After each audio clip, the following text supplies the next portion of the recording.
Hello, everyone, and welcome back to SSBU. We are here for week 16, the final week of the regular season. My name is Soy. Joining me for the first round is Cosmos between Siena and Manhattan, a MAC battle conference with playoff implications on the line. How you doing today, Soy?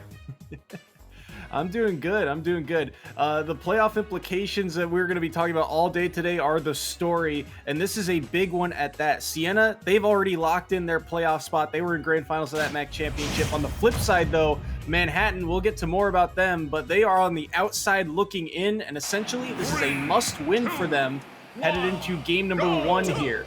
You're seeing Sandsman, I believe this is, going up against Bivers for the first game here on PS2. Yeah, I've seen Bivers before, a very aggressive Falco player. Loves to find those big combos, loves to find those big openings. Very interested to see what he'll do against a character like Hero, who struggles to land, especially against a character who's so good at trapping landings like Falco. Already trying to close out that stock with that down air. No slow games here, Bivers. It absolutely is. Bivers trying to keep that advantage now, just chipping away with the lasers for the moment. Nair won't find its mark, and now a good combo there gets Sandsman up to 69%, but Hero can certainly output a lot of damage, but I think what you're seeing more and more of is kind of what you touched on, is that Sandsman right now really can't find a way in because Bivers just continually, making life miserable here for Sandsman's first stop. Yeah, and the other thing is, like, Falco is not the best character at approaching, but when he has a lead like this, Bivers just can stay here and just wait for an opening to get that kill confirm that he wants. But as we say that, Hero is a character that has a lot of projectiles, a lot of ways to threaten Falco from afar, so if he's not on point with that reflector, he actually may start to close the damage gap just like we're seeing right here. And the shield break with the buff, and that forward smash doesn't need to be a crit at all. That's going to demolish that first stock. But this back, oh no, an up air, I'm surprised. What a huge first stock that was, but yeah, no, that back air, or not the use of the up air instead of the back air, shockingly, and now Bivers, 22% on the board here, make it 40, but still looking to find a way to take the stock off of Sandsman. Forward air won't land, good grab to punish, and these up tilts, so quick from Sandsman, and very, very threatening. He's using them very sparingly too, just only in situations where, they are above or it will scoop. But this is a good connection off the down air. Forward air won't be able to take the stock quite yet. Good drift back. He'll be able to upbeat back to the stage, and he gets around the Nair as well. And not quite. I'm pretty sure Bivers wanted a backer on that last conversion. And just like we were talking about, Falco struggling to close the gaps and bring things close in terms of position. Well, now we see the reverse situation of that, where Bivers has to approach because Sandsman has this huge lead that he keeps building. Finally, the down tilt's going to even it up. And Falco can bring back a 90% deficit very, very quickly. But he's still going to have to be the one on the aggression, on the approach. And that can be a struggle against a character like Hero with a lot of keep away tools. Just like that up tilt. Up tilt again, coming in clutch, and now it's up to Bivers to try and get back this stock here, but he's going to be off stage for the moment. Ooh, I like the idea there from Sandsman. Kind of an unconventional edge guard there to use that up B around the ledge, but now you're in the blender for the moment. The grab on the platform, can't find the down air to continue it, but he will find the Nair.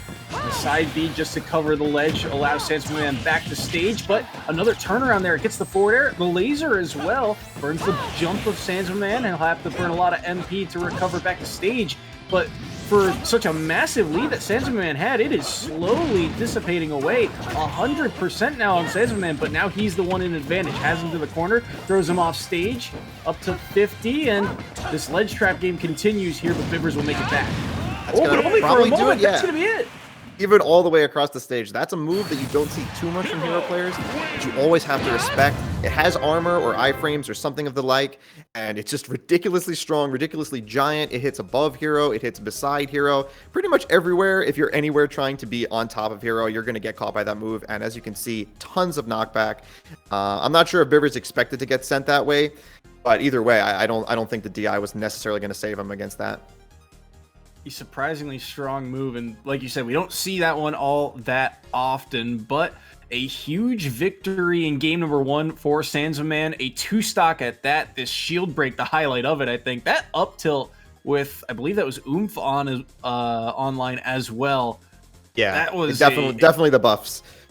Especially if you have both buffs on at once, like almost any single one of your moves becomes like a 75% shield break, which is just ridiculous. And it's something that you always have to think of when you're fighting hero, even though it's maybe not something you have to worry about as much.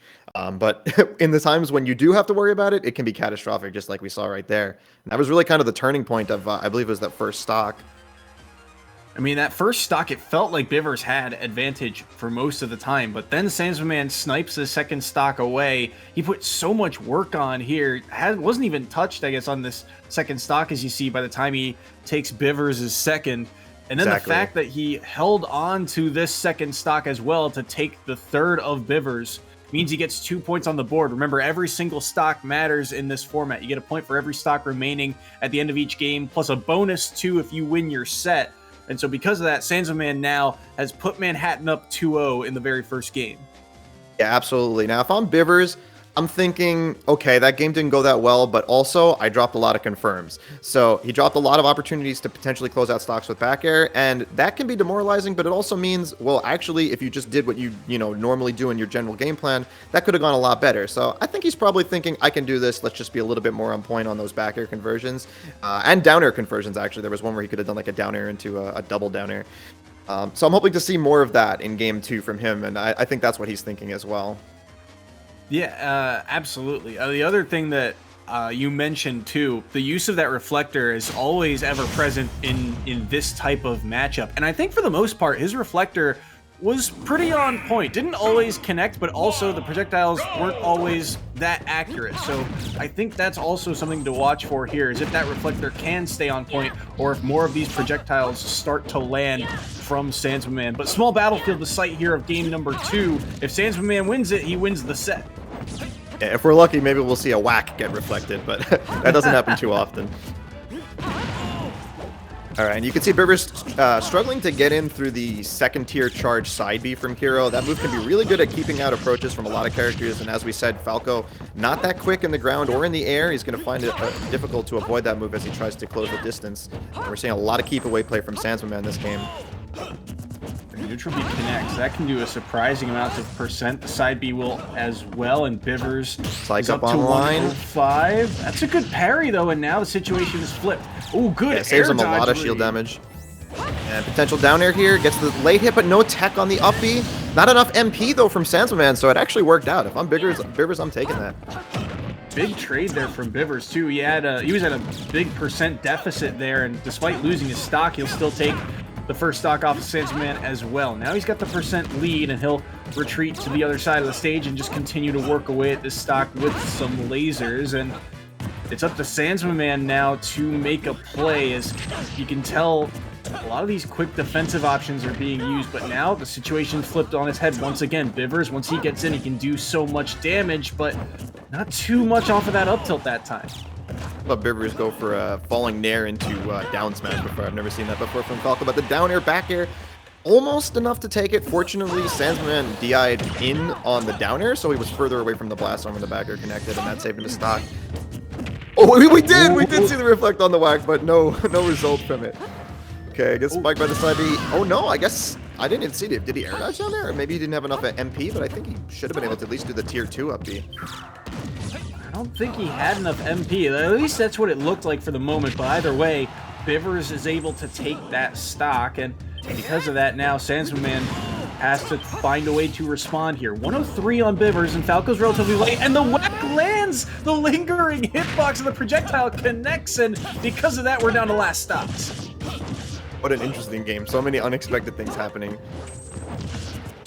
I'm also noticing both players a little hesitant to go for the edge guards that they were attempting in game 1, and you can tell definitely when the pressure's on of, at least with one player being up, it's a lot more likely to happen.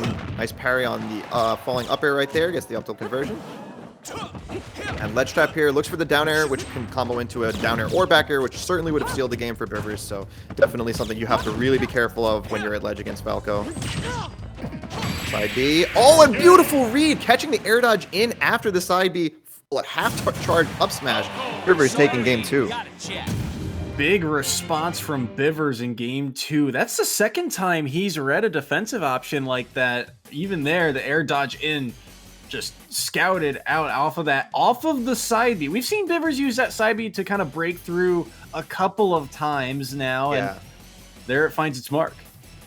Yeah, super, super hard read. Not only that he was going to air dodge, but that he was going to specifically air dodge in that direction towards Falco. Like, that's a statement. And going into game 3, that can definitely be something big on your mind if you're Sandsman Man. So a big stock lead here, or at least a point lead now for the side of Manhattan. And yeah, that's a sad moment when you realize you're out of MP trying to recover here. Here's that spike, and oh, he did use the up B, but he was too low. Yeah. And he only got the first jolt. He couldn't charge enough for that second one. Yeah, I'm not quite sure why. Maybe he just tried to use it, like buffer it out of hit stun from the side B, and then thought it was going to activate sooner, and then it just buffered. Because yeah, 23 MP after the first up B should be enough. I don't think it takes that much. Yeah, it was. I think that's absolutely the case now that I think about it, because if you can, Falco's side B as a spike, it's not the best in terms of, relative to like his down air, right? So you could, in theory, maybe get that quick up B to save yourself in time, but not enough. And this was a wild. I was shocked. It's behind him and it still catches him.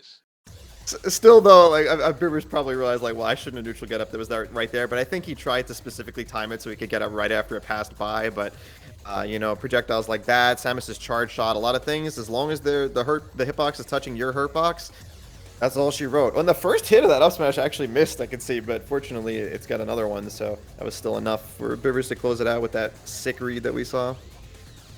And that is how game number 2 ended. That's the second time he's read really an air dodge in towards himself. You know what I think? I think Sandsman might have actually tried to tech that, because that was techable. I think he was trying to tech roll to the right, and then either Bivers was maybe looking to read the roll, or just like expected the air dodge for whatever reason. But now that I look at that, you can see the first hit. Yeah, just missing right over his head right there, but it was enough to close out. And here we go into game 3. Game 3 between these two. It's Manhattan with the point lead, but the winner of this game gets a bonus 2 points for winning the set. Remember, a lot on the line here for the side of Manhattan. They could really use this victory if they are to attempt to make the playoffs. And right now, it's relatively even here on the first stock.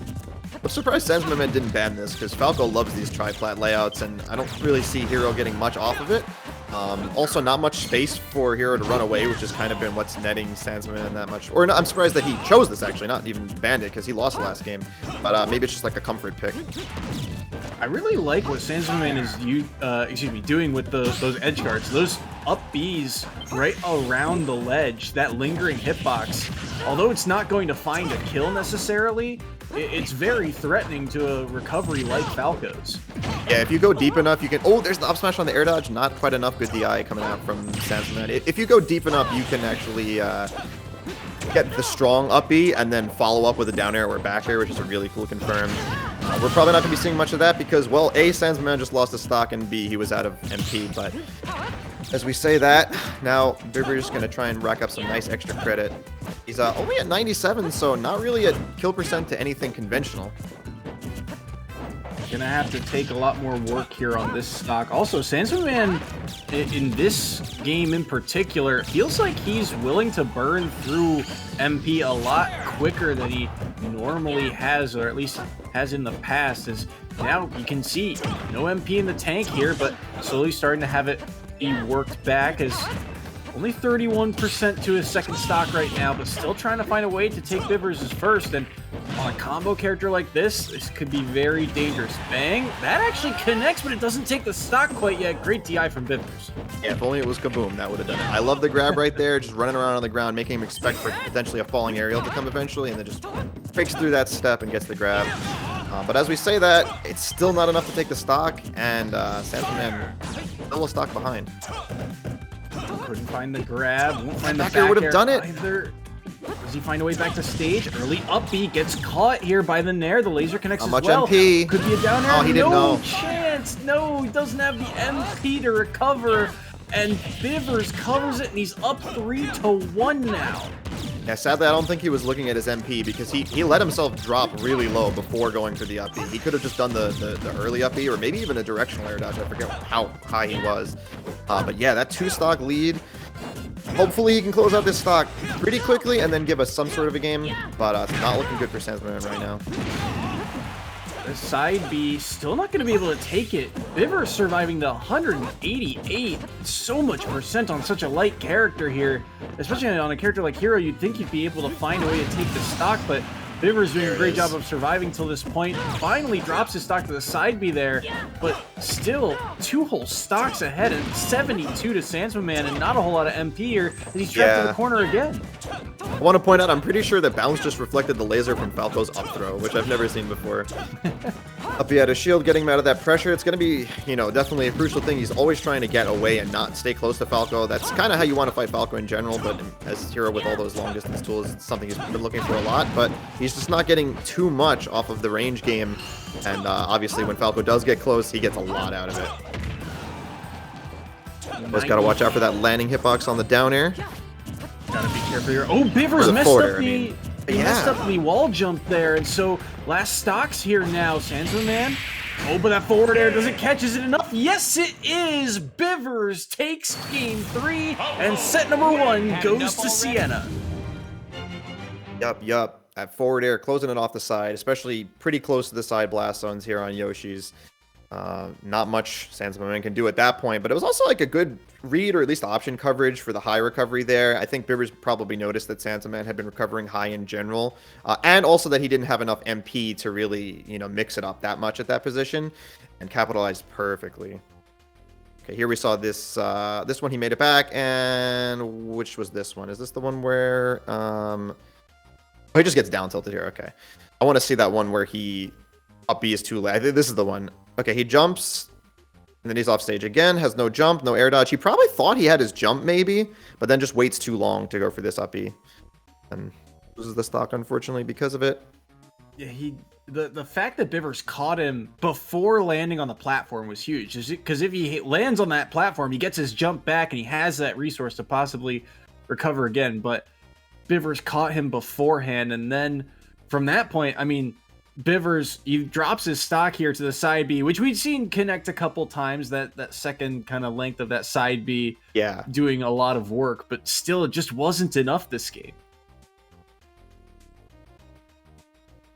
There's the forward air we were talking about. That up B could have potentially spelled something dangerous, but it wound up giving that SD situation again. Let's see how this happens. So Bivers grabs ledge, and then I guess he probably just missed the double jump input. Maybe he wanted to like double jump back onto the stage or like get up and shield and just messed it up. I don't know. All sorts of things like that can happen in Ultimate.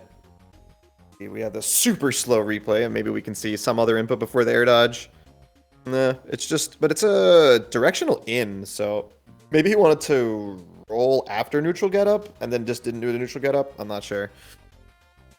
And I think here we're probably getting to the end of the game. This fair, it is pretty early actually to kill at 114, but he's just so far out. You're not going to miss the DI on that. So here it goes. Bivers taking the set. Bivers with a JV 2-stock there to end that set. So Siena, they find themselves up 4-2, and one of the real heavy hitters of Manhattan off the board now. Sandsman Man was 10-2 coming into this week, but falling here, and that is a crucial set now for Manhattan. I mean, again, playoff implications are on the line for this squad. Overall, it all depends on if they win or lose this set. Their destiny, while it's not quite in their hands, step number 1 is winning this week. They also need potentially 5-0 losses from Colorado and Hawaii, which is a very tough ask, or a loss from either Sacramento State, who we'll see later tonight, George Washington, as well as in that playoff bubble contention, and Iona, who will be our final game of the night. But still, it all depends on if Manhattan can win this set here, and they find themselves at an early deficit to start the day. Yeah, do or die for them for sure. Do we have the info on who we're going to be seeing up next? We do. The players have been locked in. Outrider making his first appearance here for Siena. Have not seen this tag before all season long.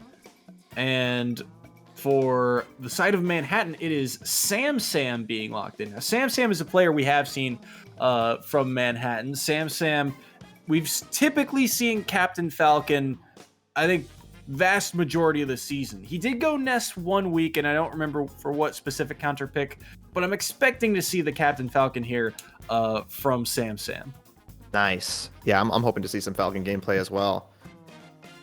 And it's funny, both players from Manhattan have like similar tags with the S's. I think we're getting right into it. We are indeed seeing the Captain Falcon and Outrider with the Aegis. In fact, going for the color swap skin. I like it. 2, 1, go! Outrider here, their first game here in the EGF, going up against Sam. This appears to be a button check, and okay, they have Gentleman's 2 PS2 here, as you're seeing for the first. Excuse me, I had a just complete brain blank. They have Gentleman's PS2 for the first game, and we are getting word Outrider actually played under the tag Ascent. So not their first appearance. Ascent, we do have some notes on. Interestingly, they haven't played the Aegis before, however. Ascent 2 and 3 on the season.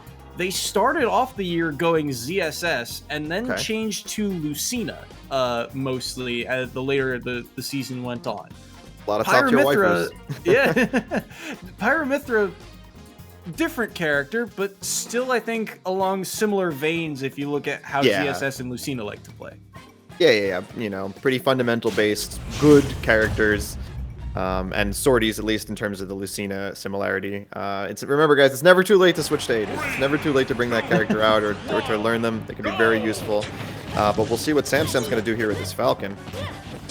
I feel like these are two characters that could very much so just beat up on each other a lot. You know, once one hit connects, it could lead to 3 or 4 the way these two play. So we'll have to see if those combos are on point. As Sam able to connect 2, but Outrider gets out for the moment, and Sam here has the early percent lead, but struggling to get in for the moment. Outrider doing a good job of covering the ground, but he'll be pushed to the skies for the moment, and the up air connects into the knee, and Sam with an early lead. I think he may have caught a double jump with that one. I was also going to say Outrider's grab reads in neutral have been pretty solid, but that's not giving him enough because it is not getting enough of advantage state, and Captain Falcon certainly racks up that damage quicker than Mithra, even though Mithra has all the means to do the same thing. So now at a deficit, switching to the Pyra, a risky choice because he can take a lot of damage if he gets hit and has that lackluster disadvantage that Pyra has. Gets hit in the startup of a down air right there. And this is a great position right now for Sam. Relatively the same percents, but again, Outrider is down a stock here. We'll see if Sam can get in, and the answer is no for the moment. This Mithra doing so much work. Here's the switch to Pyra. Now back to Mithra here, trying to opt for some speed, trying to rack up more and more percent here. But the switch back to Pyra now, and nearly got red on the roll in there on the platform. Those up smashes, very dangerous, would kill at this percent, but not going to find the mark quite yet. The back throw, this is Mithra recovery. They'll be able to make it back to stage. I like the idea there actually from Sam, but just pulled the trigger maybe a little bit too early on that upbeat. Yeah, Sam definitely not being shy by trying to get this kill, getting that up smash on the spot dodge. When you're at kill percent for Falcon up smash, which by the way is not that high, it's very, very scary because that move is really, really safe. It hits you in a lot of different positions. It hits very far in front. It hits on platforms. It can be a very, very scary time playing against Falcon. Kill percent for that, and as we saw, the worst of it just happened as Outrider lost the stock to it.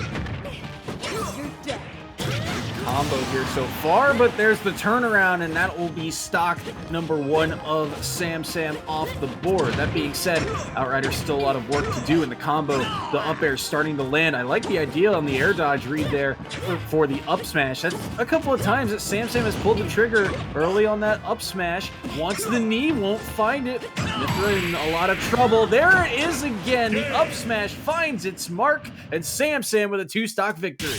That stock just disappeared. I was about to talk about the last situations where Outrider read 2 50-50s correctly, but it wasn't enough. They still took all that damage, and then the up smash, once again, closing it out. You can kind of just throw that move out, especially in an online environment. There's really not much you can do to punish that, and if you get hit by it, well, the rest is history. Such a strong move, and you saw him throw it out a couple of times to try and catch air dodges. It even took, I believe, the second stock. But here, this knee was fantastic here. Off the up air, just, I don't even think Outrider got that double jump off in time. But here's that hit. It's kind of the inside hit of that up air. And then here's the jump from Falcon, and just no time. Oh, no, there it is. The jump came out just frames before. Yeah, wow. I feel like Outrider was sort of falling prey to sort of the Pyra Mithra effect, I call it, where you're not getting enough damage as Mithra to get the kills with Pyra. It's kind of an interesting case because you really have to maximize what both characters are good at in order to play them, whereas you have like a more balanced situation like Captain Falcon, where obviously he's a much worse character, but he's going to get enough damage in each one of those openings, even if he only gets a few hits, like a lot fewer than Mithra would need, I should say, for him to be able to get the kills at the higher percents. We'll have to see. I'm curious now as we get ready for game number 2. I mean, we saw in that first set, Sandsman looked very strong in game number 1, but then Siena, they were able to battle back. At least Bivers was able to come back in solid fashion and make things back to even. But Sam now starting off the same way. Got a 2-stock victory here, but can he close out the set? That is the question here on Battlefield for game number 2. But both players here kind of dancing around these platforms relatively safely, as Sam wants to find those combo starters, and now he finds the side B into the 2 up airs, make it 3. Wants the air dodge, and he found it, but he reacted too late. It doesn't matter. He finds the knee anyway, and stock number 1 of Outrider is off the board. Again, just like a replay of last game, just getting that up air knee very early on. Solid back air. There's the down B, just getting that could have been, yeah. on the board. I was thinking up tilt, and so was Sam. He just did a little bit too late. Good dash attack. Now the switch to Pyra here, just trying to get some damage on line, but won't be able to do much. Mithra now back out. Second hit of up smash connects, but it's not going to take the stock quite yet. Got to play very carefully here if you're Outrider. Got to find a way to get this stock relatively back to even, but you're going to get back thrown off stage for a little bit of over aggression. Now the switch to Pyra, side B, covering that platform. Good down air, actually saves him, but only for a moment. The down B and the Falcon kick from Sam comes through, and it's 3-1 here. Not looking good for Outrider. I'm pretty sure that Pyra down air was right through a Falcon up smash too. You could tell he was hungry for it. First sight of foresight that we've seen here, but it's still all Sam right now. These combos just continuing to land. I love the idea for the knee, but he doesn't quite read that tech roll outside, and there's the back throw, gets him off stage. The switch, Pyra will be able to make it back. But how do you get out of the corner? The down air doesn't land, but a good roll behind Will. Pyra will get out of dodge for now. Outrider's still trying to find a way to take the stock, shielding that side B. A side B of his own. Early knee won't connect. Dash attack, threatening off stage. He'll just up B back, and Pyra now, or sorry, this is Mithra, trying to find their way through here. The switch off the, not going to be able to find it. And there's the up B, won't be able to take the stock quite yet either. Outrider at 143. Sam really wants this 3 stock. Oh my gosh. The up tilt spike and will find the 3 stock. Put another 3 points on the board and a 2-pointer for winning the set. He was untouched for so long there. That 93% might have lasted for a whole minute. He was just running all over the place. And that up tilt, especially if he read this swap, this was so cool. Like just right after the swap, you do get some iframes, but not that many, and that cannot be any more perfect if you just look at the way that links up. Beautiful end to that game for Sam. A full 3-stock victory, and I really feel like, you know, it's like you said, Sam was at 93% for so long. Just Outrider for the last, I'd say, 30 seconds of this match, just could not find a hit that they needed. Could not find a combo starter, could not find anything other than maybe 1 or 2 hits to get them out of disadvantage. It was only ever for a moment. Sam just kept the pressure on for so long in this game. Yeah, absolutely. So many up airs, so many up smashes. It felt like Outrider was in the air for like almost the entirety of the set. And a lot of these knees just connecting perfectly too, or at least the first stock in both games. Working really, really nicely for Samsung. You slip up and get hit by one of those, your stock gets deleted, and then you're going into the rest of the game with a damaged mental state from what you just experienced. Almost any time Outrider had a chance to like get some momentum with like that almost confirmed into the up smash, or we also saw the foresight, which could have been a kill. Just didn't quite work out for Outrider any of those chances. There's that up tilt that ended the game. So a 3 stock for Sam. Sam put another 3 points on the board, plus the 2 for winning the set. That makes our scoreline 9-4 here in favor of Manhattan. But we're only through 2 sets. We still have 3 more to play out. Manhattan, they will be selecting their next player to go in, and it looks like those players are being locked in now. We're seeing Cross for the side of Manhattan. Cross, kind of the anchor of this team, one of the players with the largest win-loss record, 8-3 on the season, and was really impactful in Manhattan's run at the Atlantic City MAC Championship. Cross was often going up against the top players from other teams. Even last week, when they needed to beat Quinnipiac, he went in against Baco, who's been the MVP of that team. So Cross, a very prolific Robin player for the side of Manhattan. On the flip side of that, looks like Siena's going to counterpick with Lax. This is interesting. Lax is a Fox player, for the side of Siena. And Lax was one of the players that I think Siena puts a lot of emphasis on because, well, Fox is very snowbally, it feels. Fox can get a lot of damage on the board and can take stocks very easily, but has tended to struggle in particular in the online format. Even this season, Lax is 7-7 overall, so there are weeks where Lax explodes onto the scene, but also weeks where Lax just gets shut down. Yeah, I think that's one of the ones I caught last time as well for Lax. But I think Fox is a good character to send in against Robin. You know, Robin has very, very slow mobility and struggles to land, and Fox is going to be all over that on the ground and in the air, just putting on a lot of pressure and make it difficult for Robin, especially, you know, to get out of shield. Like I said, to land, just so many situations on ledge as well can be really difficult for Robin in that matchup. But at the same time, Fox, like you said, he's that typical glass cannon. You hit him off stage, you hit him a few times, he's a kill percent from any direction, and things can be really scary for him, so he's definitely got to watch out for stuff like that. I think the match I saw of Lax once before, he was fighting against a Mii sword fighter, and there were a lot of projectiles coming at him, so that use of the reflector is probably even more crucial against Robin, especially if you can like reflect arc fire, because that's going to be one of the most dangerous setups that Robin's going to use. You know, reflector is not the biggest factor in the matchup, but it can definitely be something to get some crucial situations, both offensively for Lax and also defensively to avoid some of those setups. Yeah, a lot of the setups from Robin in particular come off of that side B, so that's going to be, I think, ever present in Lax's mind. And just Robin in general, you have so much to manage with the spells across the board, even Levin's sword. I think that's something that Cross in particular does very well, is that his management of all of the spells is typically on point, and also the use of recognizing how much of that Levin sword he has online, how many times he can throw out that sword, and positioning himself accordingly to be able to then pick up those books or swords afterwards and use them as projectiles. It's something that we see a lot of Robin mains use, but maybe not to their full potential. I think Cross is absolutely, I think that's one of his strengths as a player, is the use of those projectiles even after they are you know, expended. Yeah, I'm looking forward to see that. I also want to see how Cross does with the B reverses, because when you're trying to land against Fox as Robin, honestly, just in general, like high-level Robin gameplay, you want to be using a lot of B reversals, but especially against Fox, that could be crucial to get out of those juggles. Players are picking through the stages now. Lax, again, going in here into this third set here.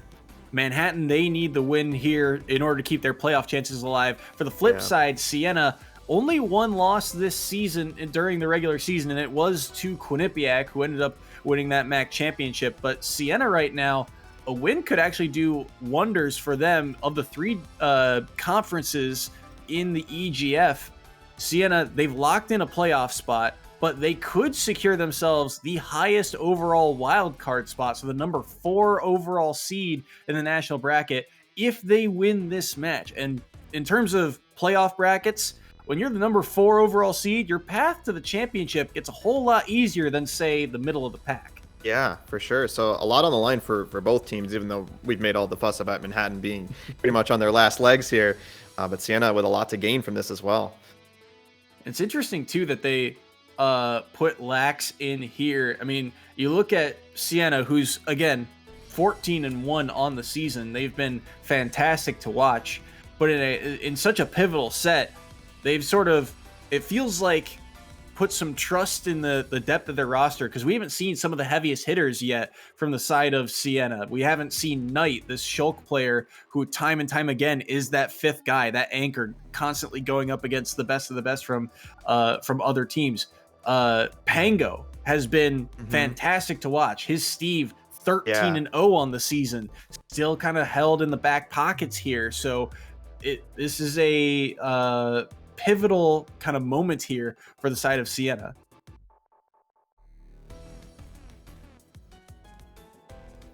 All right, we're getting word that those button checks are going on right now. So we're going to take a quick look at the schedule here just to kind of show you what our day looks like. You're seeing Siena versus Manhattan to start. After this, DePaul versus Niagara. DePaul in contention for that number 1 overall spot in the EGF. If they get the win against Niagara and the win in their conference, they could lock that in. Seton Hall versus Canisius, another interesting one. No playoff implications along the line there, but kind of the last chance we get to see for a couple of those players. And then that very last game, another pivotal one at that. Quinnipiac, the defending MAC champions now of this season, going up against Iona, whose playoff implications are on the line, especially pending the results of our first match of the day.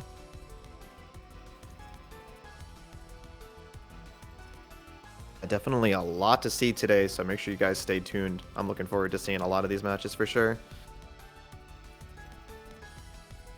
We'll also keep you posted as the day goes on. There are a couple other matches where those playoff implications do matter. If you want to try and keep track of them all, you look at official EGF and official EGF2, but we are here on EGF SSBU to get ready for set number 3 here. It's Lax versus Cross.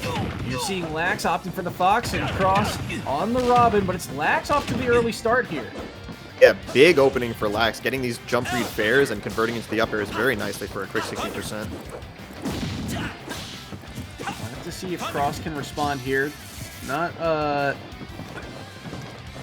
too shy at throwing that sword, just trying to catch Lax jumping in, but won't be able to do so quite yet. Cross still able to connect a lot of these projectiles, and just like that, the percent back to even. Yeah, it goes very quick for both ends. Oh, he jumps right into the L Thunder, I believe that was. That's going to be an early stock, actually, for Cross taking on Lax. Big early stock with that reflector, ever present, and now Cross is up to 93. Lax could, if he lands a strong hit here, possibly take this stock, but Cross making himself very slippery and hard to catch at the moment. He'll be able to get back to the stage with that good side B, and the last hit of that up air connects, and so does the Nair. He's got sword in hand, and he'll charge the book as well, but he'll just have to throw that sword away, just trying to cover any entry point for Lax, and continuing to chip away at the second stop. Yeah, Soy, just like you said, both the book and the Levin sword Cross has grabbed so far in this game just as they expired. He's really a master at doing that. And definitely, that's going to be another stock already. I feel like Cross has figured this out after that first stock. And Cross also seems to be very aware of Lax's reflector possibilities, because we saw another opportunity where he just jumped right over the potential reflect and was ready to punish the reflector. Like, I think the projectile didn't actually connect that instance, but one of those things that Lax is going to have to be extra careful about as he tries to find his way around these projectiles. And what's worse than your opponent doing more damage on you to increase their lead is healing and lowering their own percent. It adds a little extra disrespect just in terms of the way it works out. But that neutral get up smash finally going to get the first stock for Lax. First stock off the board. We'll see if Lax can get anything done. The gentleman jab, not going to be able to do it quite yet. Cross. Down air? Yes! Beautiful from Cross. Cross just said, switch your characters. Like, it was not messing around in that game. That was just destruction, frankly. What a down air from Cross. And there's not much Lax can do. Gets sent off stage at 115. Has to kind of use that side B. And that up B, it's a straight line. You can read that angle 9 times out of 10. And Cross does so there. The spacing on that down air, too, so good as he ends up drifting back to stage 2. So even if it doesn't land, he still is in prime position to trap the ledge. Exactly, beautifully timed and spaced by Cross. If you're the Fox, well, here's the first stock with that jump into the Thunder. That's really unfortunate. Lax probably wanted to get a side B to ledge, and so he didn't have to up B, just like we saw in the last stock. But Cross had that covered. And I was gonna say, if you are Fox in that situation that we'll see on the last stock, you either want to give yourself a position where you're recovering, where you can either go diagonal and get to the ledge, or go straight up and go past the ledge, so it makes your opponent guess. Or if you're in the spot that Lax actually was, which I think we're going to see right here, then you can kind of hug the stage and go diagonally, and you can still definitely get hit from that position. But what it offers you is, oh, this is actually the stock you took with the up smash, but what it offers you is the ability to kind of delay the time that you grab the ledge, because since you're going at a diagonal, it takes you a longer period of time, ever so slightly, to grab the ledge. Whereas the straight up B, very easy for Cross to catch, as he expertly does with this literally just perfect down air. Like, it couldn't be any more perfect than that. A very, very, very, very nice stuff to Cross there, taking it for game 1. I'm interested to see what Lax is going to bring out from game 2. You know, I don't want to jump to saying that he should switch to a secondary, but if he's going to stay Fox, he definitely needs to get a lot more momentum and be a lot more careful in the positions where he's at kill percent to either an edge guard or one of those arc fire setups like we were seeing.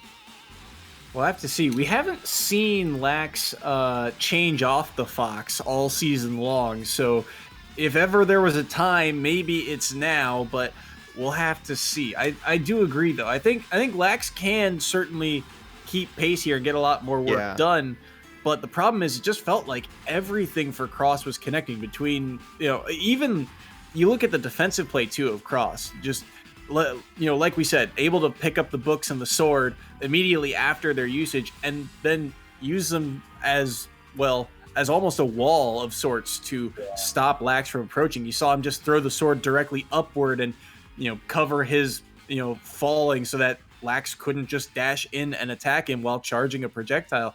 Very smart play by Cross, but certainly workaroundable here, as you're seeing Lax gonna lock in the Fox once more here, and Final Destination, the site of game number 2. Yeah, I like the pick from Lax. He probably doesn't want to give Cross the opportunity to just sit under those platforms, use them as umbrellas to, you know, ward off the challenge from above. But oh my god, just the multiple arc fires on shield. Lax somehow gets out of it, but the fair into Nair is going to put him at 50% right now, and gets up into the end of the arc fire, and Cross never missing the capitalization on that. We might see, okay, no, he actually tried to go for the edge guard with the book. This is an opportunity, you know, Lax holding on to this stock. Maybe he can build something up right now. First, he's got to get on the ground, though. Oh, that neutral air dodge probably going to... No down air? Did he not have Lemon Sword? He had the sword in his hand, but he couldn't find the hitbox of it. Tried to Z-drop it, and it did not end up hitting Lax. So good angle by Lax to get back to stage, but he's caught in the air at the moment. The forward air delay on it. Thought that might catch him, but Lax, the spacing right now is on point. Yeah, you can just see a lot of patience coming out from Cross in so many interactions. He's kind of just sitting there waiting and seeing what Lax is doing, and Lax, just like that, is kind of whiffing moves, you know, misspacing things, and giving him just the opportunities he needs to find those whip punishes.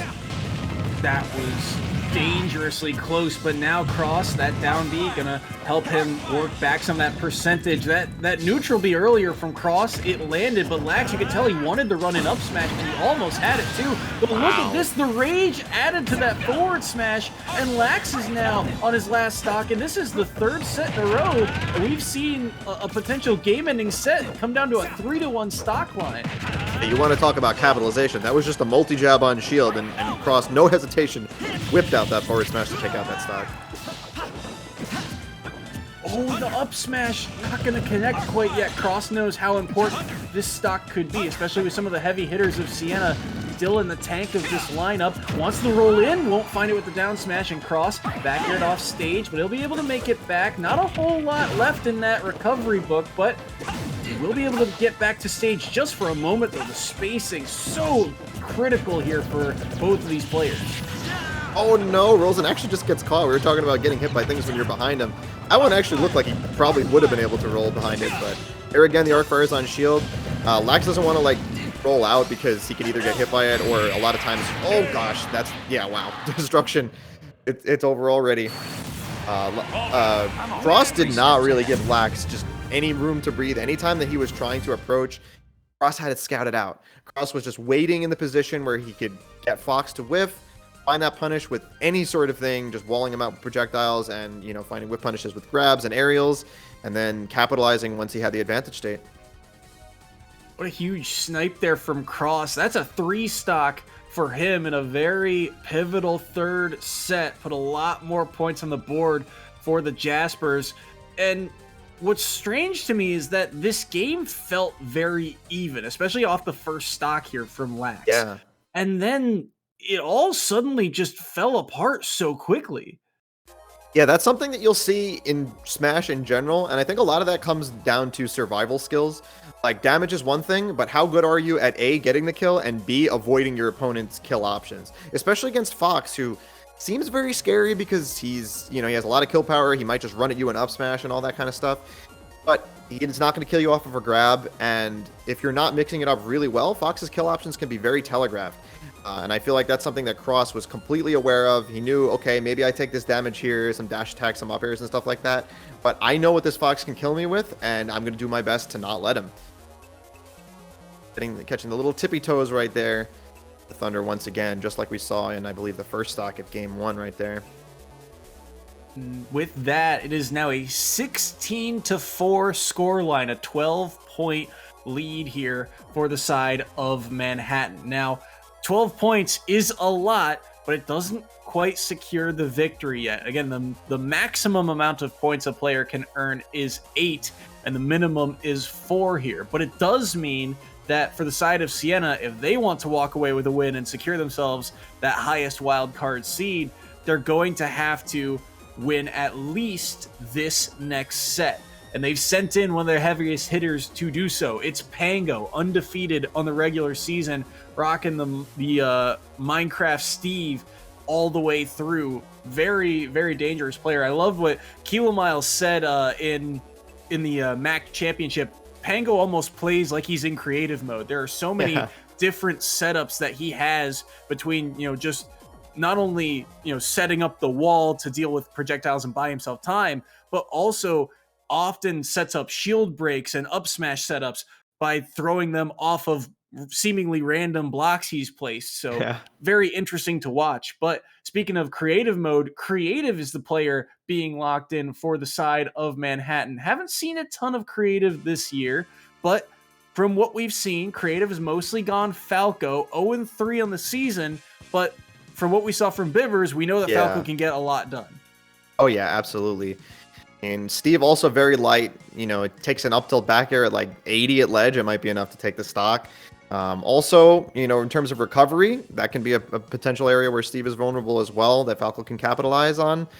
But then again, it always comes down to getting in. And Steve is one of, if not the best characters in the game at keeping you out, because in keeping with what we're saying about being creative, there are just any number of ways that you can keep people out with Steve. You can literally create letters of the alphabet to taunt your opponent and also make a wall in between them and you. It also feels like, I mean, between these two players, these two characters, it feels like another match where they can very easily, just one touch could mean 80-ish% if the players are on point. I mean, you've seen numerous times Steve be able to just walk you across the stage for, 60 or so. Whereas Falco, that up tilt blender can be ever so dangerous as we get ready. Game number 1 between these two on PS2. Creative versus Pango. And we are underway here. Okay, getting the opening for Creative so far. The ledge trap sequence right here. Oh, but those up tilts from both characters, an extremely threatening option at low percents. Creative's been staying right on top of Steve, which is really what you want to do. You don't want to give him time to get his, materials, get those walls and traps set up. But that, speaking of traps, now he's just he's just standing there. Why? I guess maybe that's an interesting particular block wall I've never really seen with like a little ceiling like that. And that's going to give Pango some chance to get a lot of materials, but the percent's still relatively even, so not going to write anybody off yet. That cart also very dangerous. Diamond being locked in there, you saw, so Pango, a lot of raw kill potential now in his kit. The cart lands. The forward air won't be able to take it quite yet. Creative got to play carefully here. Around the shield, the up smash won't take the stock. The up air won't connect, and the back air of Pango will. And Creative drops his first stock. Yeah, that situation was going to go into either one's favor in terms of stocks immediately. This is going to be some big early percent damage, though. Wow, almost getting the kill. I think Creative was holding out on the forward smash. The TNT, and catches the get up, but still not enough to close it out. But wow, already Pango up 2 stocks. He's sending the right player for sure right here. To see it again, but no, not quite. It's another opportunity going for the read. And there's the wall. Needs more mats. Ball combo, but Falco's Nair is frame 3, a great combo breaker option in situations that like that, even if you're not sure what's going on against the wall. Is this over already? At 66, down smash, not gonna take the stock quite yet. Pango sitting at 112, one strong hit could do it, but Creative cannot find these hits. Playing around that anvil now, won't find the up air. Good early jump from Pango, and there's the forward smash, and with Diamond, that should do it, and Pango responding in kind, a 3 stock in game number 1. Just like you were saying about the last set, we saw this situation where the first stock was pretty even. You know, they were going back and forth. There was a period of time where they were both at kill percents, like we see right here. And then the rest of the game was history. It just snowballed in favor of Pango, getting these big damage combos and kill confirms, or were actually just raw kill moves, honestly. Once Pango took that lead, it didn't feel like Creative had any way to take the game back into his favor.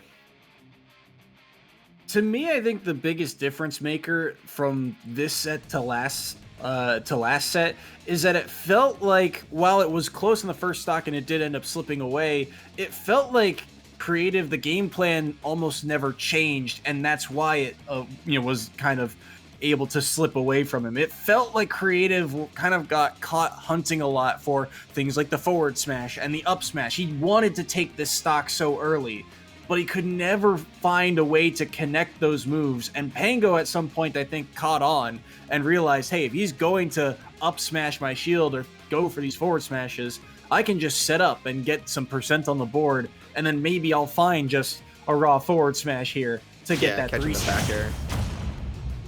We're going into game 2. Also, it can be tricky for Falco when your opponent is outside of those combo percents. Like we saw that one interaction with the up tilt where he could only go for an up air because back air wouldn't have connected anymore, and even the up air was too far away. Some big early percent damage, but no, able to get his shield out there, fortunately for Creative. And it's difficult for Creative to find these approaches on Pango, because Pango's always putting out an up tilt or even sometimes a forward smash when they're both in each other's faces to keep each other, or to keep him out. Oh my god, getting hit by the minecart twice because of the bounce off the block, and catching the platform with the up smash. That's already a stock lead for Pango at only a comfortable 16%. A lot of damage, and now 61, make it 75. Creative starting to land more and more of these combos, so still getting a lot of work done, but so is that cart for the side of Pango. Gets the throw off stage. Creative almost catching the neutral get up. Pango's just going to sit back and get some more resources. I think he's been getting so much mileage this set off of Creative trying to approach him greedily, so he probably figures if he just gets those materials and sticks to his game plan, it should work out. So far, that's been the case. Second cart, gonna get a lot more percent on the board. Creative here has to play carefully. He will find the up smash, so there's a stock off the board of Pango. A taunt maybe for some confidence, but Creative, will he be able to make it back? Side B, gonna get caught by the down smash, and Pango up a full stock here. Yeah, Creative took so long to mash out of that Pango was able to just get into the perfect position and steal out that edge guard with plenty of time to react. Good slide back down, and now Pango trying to find a way to take this stock. The TNT setup nearly being able to do so. Just the movement of Pango on point. Creative cannot find a way to track him down. Won't be able to mash out of the cart either, and Pango with a 2 stock in game number 2. That's another full 4 points headed Siena's way. Wow, yeah, I feel like maybe some matchup unfamiliarity on the part of creative right there, as both times shielded the minecart, but I mean, it's it's definitely a weird thing to consider, but that minecart will grab you even after hitting your shield, and that's what we saw both times. You could tell he was mashing, so I didn't see his percent there, but sometimes it can actually just keep you in it, and it, like, and you can't get out, but I think if he mashed a little bit harder, he might have survived that one, but it's tough to say based on depending on percent. Either way, though, Pango, on the other hand, completely aware of all of his setups, completely aware how to take advantage of anyone who's not super familiar with all of Steve's gimmicks. Frankly, even if you are, they can be very difficult to deal with and require a lot of respect in order to counterplay. That up smash, though, very critical for Manhattan, making it just a 2-point victory in that second game instead of 3, because back-to-back 3 stocks, and it's practically a dead even game, but that stock off the board means that, well, Pango only gets 2 points for this game plus the 2 for winning the set, and that puts our score line at actually 16-11, so it's only a 5-point lead here for the side of the Jaspers, and now all the pressure on these last 2 players as we get ready for that 5th and final set. Yeah, and you called it perfectly when we were looking at the score before this set started about how it looks like it's a big lead for Manhattan, but it can change with just one set, and that's basically what we saw with such a close score right now. And do we know who we're going to be seeing up next? Players are being locked in as we speak, and this is going to be an interesting one to say the least. It looks like for the side of Siena, it's going to be Knight. Knight is that Shulk player that I referenced before for the side of Siena. He has constantly been the go-to guy. He's 6-4 on the season, but he's been tasked with the toughest matchups typically for the side of the Saints. On the flip side of that, Manhattan, they had the choice to try and counterpick here, and it looks like they're going with, I believe it's Kevo 360, and Kevo we haven't seen a lot this season, but from my understanding, he also plays Shulk, so possibly a Shulk Ditto here to round out the season, or at least the regular season for these 2 teams. That is a Ditto you do not see often. I would be interested to see how that goes. It's interesting to note, too, because Siena in the MAC Championship, their last match of the day in that grand final was a Shulk Ditto against Bako from Quinnipiac. And Bako got the win. It was very close. It was down to the wire. Every game came down to last stock. But it was Bako who got the better of Knight in the Shulk Ditto. Kevo here, we've only really seen him once, but we'll have to see how his Shulk stands up to Knight, or if Knight can possibly, overcome his bracket demon here in a Shulk Ditto and see if he can secure the win here for Siena. In a 5-point game, it is really anyone's game. Minimum amount of points you can earn is 4, maximum is 8, so it really does come down to whoever wins this set. There is one wacky kind of scenario where we could end up in overtime, but we'll get to that bridge. We'll cross that bridge when we get there. Yeah, I'm definitely thinking about edge guards in the Shulk Ditto, because I feel like Shulk's tools are really, really well designed for edge guarding Shulk, like the way Shulk recovers. Especially when you have things like jump mixed in there, jump Monado art. Both of them can have jump Monado art, like recovering high and then catching the other person recovering high, or just throwing out fairs and down airs to catch typical low recoveries from air slash. I feel like that can be a very volatile matchup when it comes to offstage sequences, but then neutral can also be really interesting because both of them are just kind of playing the same sword zoning game and trying to keep each other at the proper distance. I think if there's one thing to note about the way Knight plays, there's a couple things actually. One, Knight is, well, he plays very much to Shulk's style of the spacing those aerials properly between nair and forward air, and just kind of closing you down, pushing you to the corner constantly with all that pressure. And also defensively, Knight plays very strong, but he's also very, what's the word I'm looking for here?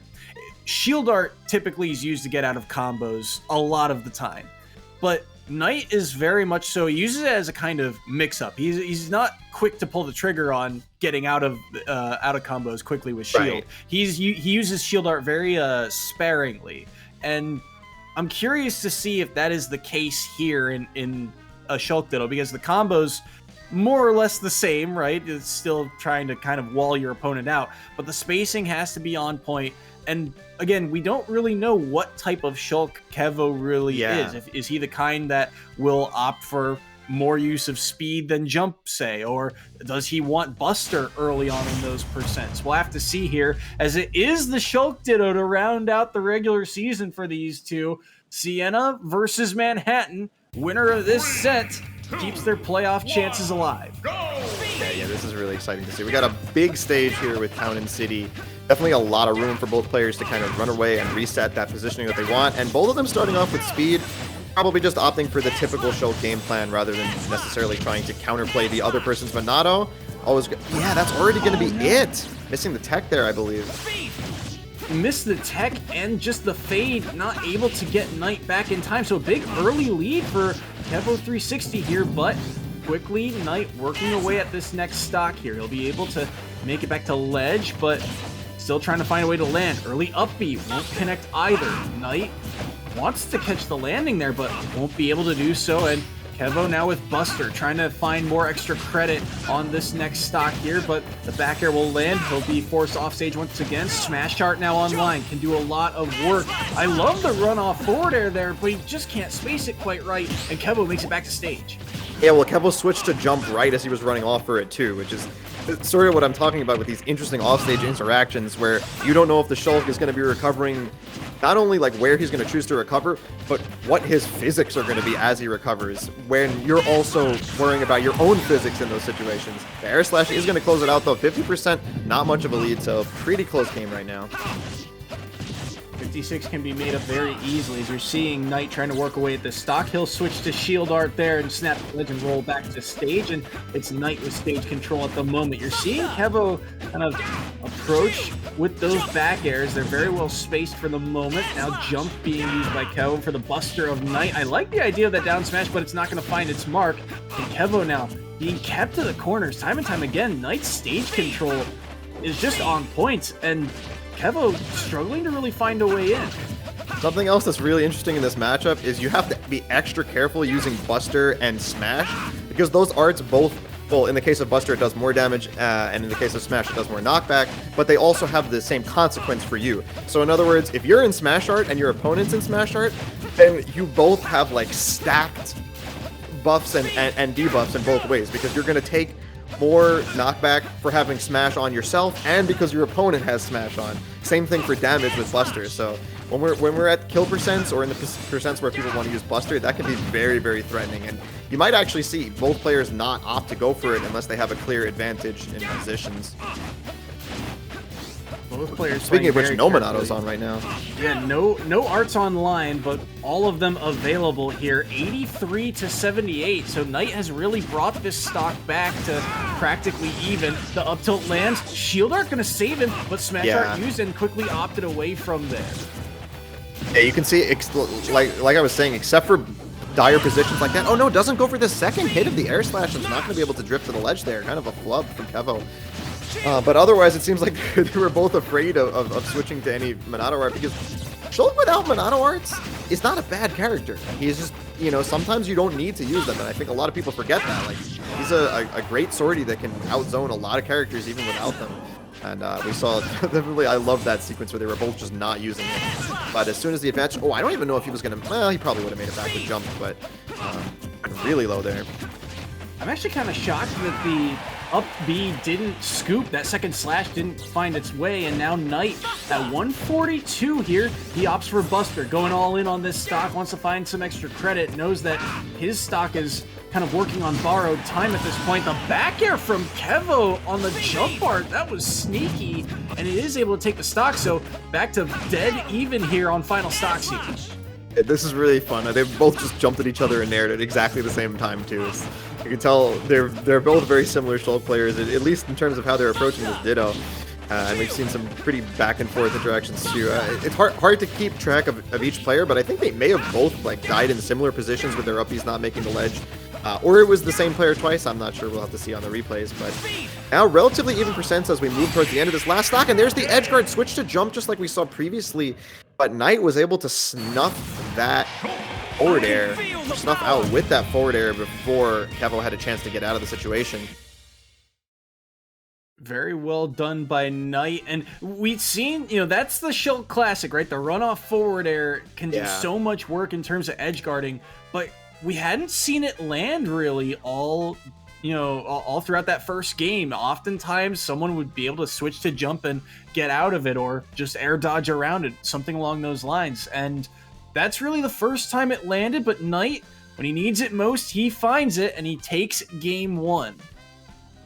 Yeah, and I think what you're talking about with how that hadn't happened yet with the runoff fair connecting made Kevo probably pretty comfortable right there, that I can just, switch to jump art and get out of this situation. But in that situation, nope, you were caught right in that position where the runoff fair is primed to hit you. This was very, very even. I mean, yes, Knight did drop that stock early, but there were so many times when the percents were just, practically 1% really away from each other. What's interesting, I think, is that, again, through the early portions of this game, Kevo was kept to the outside of the stage the majority of the time. He was forced to try and make a play to get in. Even here, Kevo kind of drops a stock here. If he uses that air slash, he's likely to make it back to the ledge. Yeah, for some reason, just didn't get the second hit out. Sometimes with those moves, if you don't press the button enough or in the right time window, it sometimes drops out. Not entirely sure why. It happens with like Cloud's uppy as well. And that beautiful spacing on that back air. Yeah, that move just has so much knockback regardless of which art you're in. Or, well, I guess if you're in Buster or Shield, it's not going to have that much. But in general, very, very strong kill option for Shulk. And there's that fair that closes it out. I didn't even realize Knight quickly switched to speed specifically for that forward air. Recognize, hey, I've got speed. I can run off at that angle and connect it. So great awareness there from Knight to be able to close that one out. So put a point on the board for Siena. But this is the critical moment, and I'll mention this because there is that slight chance here. Siena needs a 2 stock in this next game to force this game to go to overtime. If they get anything less than a 2 stock, they will actually fall short. So it is up to Manhattan here to force this to be as close as possible. A 2 stock sends us to overtime, but a 3 stock here from Knight actually wins the game for Siena. So that's what we're looking at here as we get ready. They're running it back to Town and City for game number 2. That's pretty. Everything on the line in a Shulk ditto. That's pretty cool. A lot of nairs coming out from the beginning. Typical Shulk early percent gameplay. That move just starts so much and covers so much as well in early percent neutral. Now you see Kevo actually switching to the jump strat, trying to play it a little bit differently and approach from the air. Yeah, what's interesting to me as this set kind of goes on is that it almost feels like whoever picks an art first gets counterpicked by a different art, right? Yeah. You see one person switch to speed, then their opponent immediately throws on speed. Yeah, see, just like that. Knight and Kevo, one picks speed, the other picks speed. You see someone pick smash art, you see shield art almost immediately come out from your opponent. Buster for Buster almost. It's weird because it feels like whoever pulls the trigger on an art first loses because of that interaction. Yeah, it can definitely be a factor. I mean, even when you're fighting Shulk with a character who isn't Shulk, knowing how to counterplay about the Monado art that he chooses is crucial, because like when Shulk chooses a Monado art, he's going to play a certain way to complement the art that he's using. And in this case, both of them can do it. All right, Knight taking the wrister. Oh, okay, they both switched to shield just as I was saying it. And you can see that forward smash sending nowhere at this point, but just making most he could out of the opportunity to get a hit in that scenario. If I remember correctly, shield art, when online for Shulk, does actually make him the heaviest character in the game for that short period of time. But smash art online here, this is dangerous now. Knight, the back throw, not going to find its mark. Run off forward air on jump art. That does connect, and Knight is the first one to find a stock here in game 2. Yeah, very long first stock. That forward air with such a huge hitbox, it was kind of like below or behind almost that it hit, kind of like a Bowser forward air. when he swung it there. But just like in game 1, heck, in the fair, actually catching the backslash, which was probably designed for, Knight to get to ledge right there. And pretty even game already, both with speed art on and spamming those short hop nairs as Speed Shulk tends to do.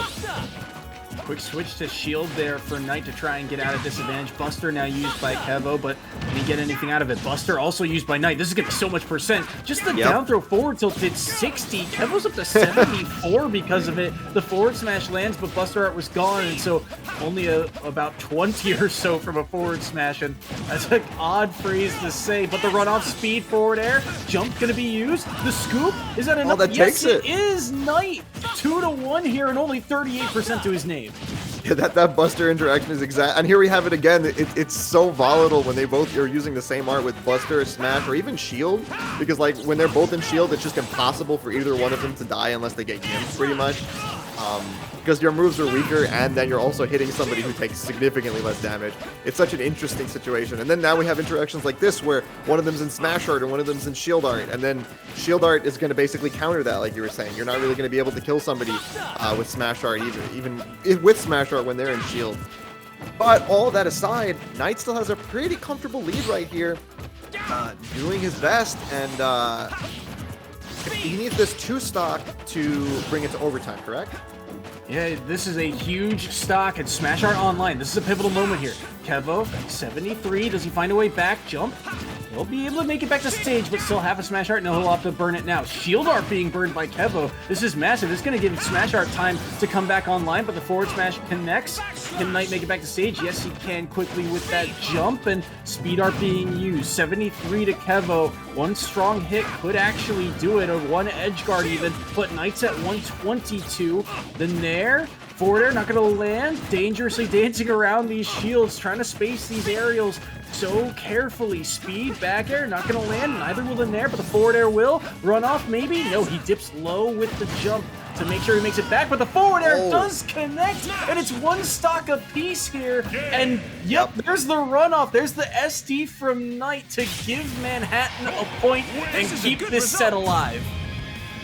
Boy, that was looking close right there. That almost didn't go that way. That was almost a 2 stock. Very, very much opportunities there as well. And I think we saw a position, it would have been, I forget which one of them had an opportunity to go for an edge guard, but he was in Speed Art, and in Speed Art you fall ridiculously fast. So unless you're doing just like an immediate runoff fair, it's not going to be as easy to like position yourself for a slow falling down air to catch up B and stuff like that. And that might have actually been pivotal.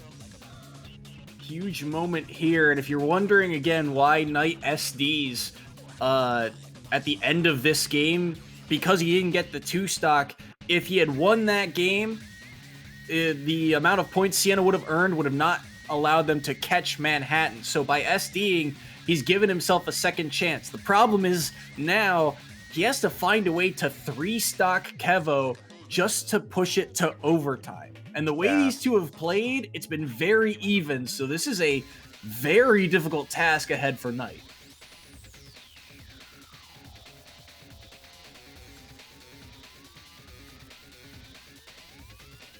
I mean, this is an interesting kind of predicament here. I mean, if you think about it too, Kevo could have SD'd himself and possibly have ended the game and given them the victory, but yeah, you know, there is a little bit of spirit of competition here, and I think it's a little bit easier too if you're Knight here.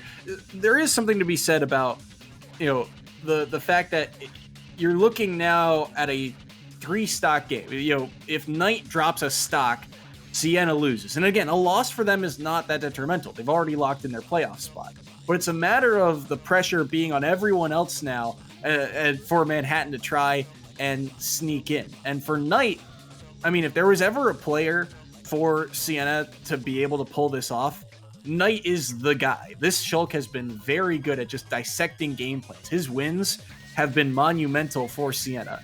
But these Shulk Dittos now seem to be kind of his Achilles heel, because these are all very, very close. And I think, you know, you can tell at least that Knight, has the lead, right? He's got the advantage for most of the game. It's up to Kevo to make a play to beat him. But all Kevo has to do in a set like this is keep it close. And that's what you're looking for here in set number 5 on game number 3. One stock is all Manhattan needs to secure victory. And they picked the Xenoblade music on FD. I'm surprised they didn't go to Gower Plain and Omega. But here it is, the final destination, the final game of this set. Who will take it, or, well, who will do what they need to do, honestly, because, as we said, this really not much you need if you're Kevo, but so much on the line if you are Knight. Take this big, dominant win. It's not going too well for him so far, yeah. Forward airs connecting, but not enough. Smash Art used early here by Kevo, won't be able to find it. Shield Art going to be used now by Knight to keep himself alive here on this first stock. Remember, if he drops this stock, the win will go to Manhattan, and they will keep their playoff chances alive, but they'll still need help here, even if that is the case. But still, even if that first stock is dropped, we will play out the rest of this set as the Smash Art, the forward throw does it, and that is Knight's first stock off the board. Manhattan will keep themselves alive, but by how much now is the question. Yep, they're still playing it out, seeing what we can get out of the rest of the game. That Smash Art forward throw, beautiful capitalization right there, and you know, Knight, being a Shulk player himself, is very aware of that mix-up, but he was probably just banking on Kevo going for anything else, because anything else Shield will beat in that position. But Kevo on point with that first stock, pretty much dominantly taking that. He was at 10% for the majority of it as well. Good nair here. Kevo is, interestingly enough, you know, Knight throughout that first game was really in control of the stage for the vast majority, but right now it's Kevo who is the one controlling center stage often. These nairs doing so much work, and it's Knight being the one to struggle. But now the situation is once again flipped here. Knight is the one finding the forward airs. Another run off forward air from Speed evens the stock count. Yeah, he caught his jump with a forward air before that, and then the rest was pretty much sealed. That down throw forward tilt. Buster B&B. That does so much damage. Then just that Buster Art being online, those 2 hits, 44%. Yeah, that's ridiculous. And I think that was only with one of them having Buster, right? Because the last time it was like 60-something. Yeah, absolutely. Oh, that forward smash connects, and Smash Art used to counter, or was used and Shield Art to counter it, and Kevo yeah, and that interaction with those two Monado arts is interesting also on the other perspective, because then when you're in Shield Art, you're also not going to be able to kill the person who has Smash Art, even though they take a lot more knockback. The Monado counter picks are so cool, and it's one of the most interesting matchups because of that, or maybe at least one of the most interesting Dittos. And I haven't really seen this Ditto before, and there's a lot of really, really cool things I like in it that even if you're really familiar with your character, this Ditto is there's so many very specific things you need to know in this one. Ooh. That forward smash, taking it. What a reversal there. Kevo looked like he was going to get run off forward air, but he actually approached with a forward air when Knight went for a down air, and he actually reversed the situation on him and was able to find the forward smash too to take the stock, and a huge one at that, because now he can try and find some extra credit here. But Knight just as quickly runs off, gets the forward air, and it's dead even here. Last stocks in game 3. Yeah, like you said, Kevo's been using these like counter edgeguard fairs when he's off stage to try and prevent himself from getting faired. I'm pretty sure we even saw one starting up on the fair that just took the stock for Knight there. That forward smash with Buster did so much damage. Kevo gonna burn Smash Art here, and Knight now has to play very carefully, trying to not burn too many arts here, trying to stay alive at 102. He will stall out that Smash Art. Kevo? Oh, the fade just barely got him back to ledge. Yeah, if he had missed the second hit again of that up B, that I don't think would have been able to make it to the ledge. Now both of them in shield, the pressure is high. 112 to 54 for Kevo. Kevo, back air lands. Knight off stage, he'll air dodge back. Smash Art used. Kevo, we haven't seen something like an up tilt used from him that Knight has opted to use time and time again. The fade on this speed. Beautiful. The forward air connects, and well done. And Kevo takes game 3, and Manhattan keep their chances alive. Excellently done there from Kevo, not just, of course, in terms of what's riding on this game, and I guess one of them quit out. But right in that last edge guard sequence, he goes off for the first forward air, and then he drifts low. Now, there wasn't much Knight could have done anyway because he had to up B soon, but he made it seem like maybe he was going to go for like another forward air. and then faded back at the last moment to bait the up B right here, catching that forward air and securing the set. A huge win for the side of Manhattan. And I mean, this set was just so close across the board. There were so many games that really came down to the wire, but I think you have to give credit where credit's due to the depth of the Manhattan roster. We saw when a player like Sandsman for Manhattan loses their set, it's typically a bad sign for the side of Manhattan. I mean, Manhattan was the team that coming in hadn't beaten anyone really with a winning record all season. And Siena, they were the defending champs of the MAC for the past 2 years. So when Sandsman falls, it's not a good sign. And yet the depth of this roster, the players we hadn't seen a lot of, players like Kevo, stepping up big in critical moments here when the season's on the line, the depth of the roster for the Jaspers got the job done. Absolutely. Manhattan seems like they knew what was on the line, and they took full advantage and came in guns a-blazing. And I also think we're going to be getting an interview with Kevo, so that'll probably be coming up next as well. Yep, we're getting word that Kevo will be joining us in the booth momentarily, but in order to get that set up, we are going to be cutting to a short break. So Cosmos and I will be right back. Don't go anywhere. Don't touch that dial now. We're just getting started.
Hello everyone and welcome back to EGF SSBU. We are here with Kevo360, who just got the win for Manhattan this week. Kevo, how you feeling? I'm feeling good. This is my second game in EGF, so I'm very new to all this, but it was a great win, and I'm super excited about it. It's a really big win for me. Yeah, so we just saw that last set with Knight in the Shulk Ditto, which is probably not the most common matchup, not a Ditto I've seen before myself, and I was noticing how interesting it can be with the interactions between having both of you having Buster Monado art or both of you having Smash Monado art, how you have to be twice as careful for the risks and you get twice as much benefit for it. Take me through your mindset when you're looking at Monado art choices in the Shulk Ditto. For sure. So like, it's really interesting in the Shulk Ditto because you almost have to play on a different set of rules with your Monado arts because your opponent also has Monado arts. So like, the most common one that I'm sure everyone can see is like, if the other Shulk is trying to go into Smash art, you can go into Shield art to mitigate their Smash art. Or like, typically, you know, both Shulks will go into speed because you don't want to be outsped. So if both are in speed, it's even. So it's very much of reacting to the other person's Monado art, which is, it's really interesting because as a Shulk, you don't do that other than in the Ditto. Yeah.